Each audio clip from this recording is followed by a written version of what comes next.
evening. Thank you for coming, our esteemed guests, parents and students. I'd like to start this small speech.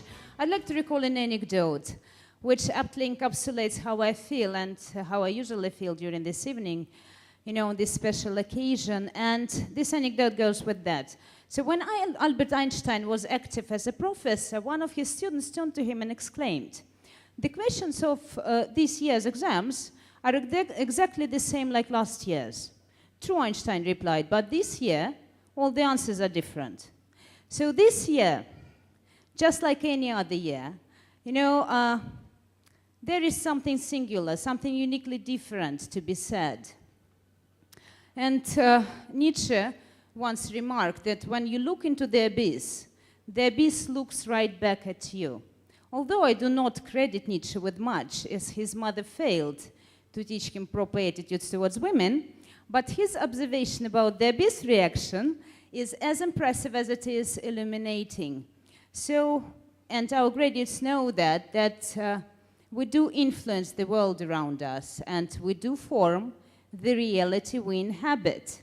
So I want our graduates to remember that there are no limits to what can be achieved, but every such achievement might bring a burden of extra responsibilities, and that there is nothing that warrants a struggle if it entails even the remotest risk of losing or compromising your dignity and kindness, forgiveness or tolerance. The abyss always looks back at us. And every commission or omission that we make in life shall return, just like an inerrant boomerang, with its all repercussions and consequences. Einstein wondered whether the universe was a kind or a hostile place, and concluded that the answer is predicted on one's perspective.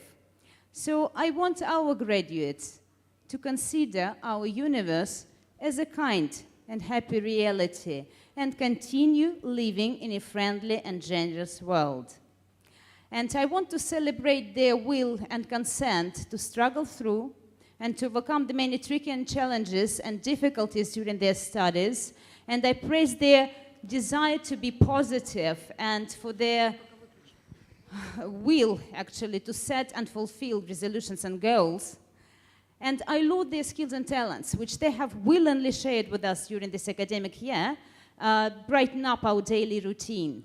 And this particular class is very dear to me, not just as diligent students. Somehow they managed to win my heart as grateful and beautiful people, for whom I wish all the very best.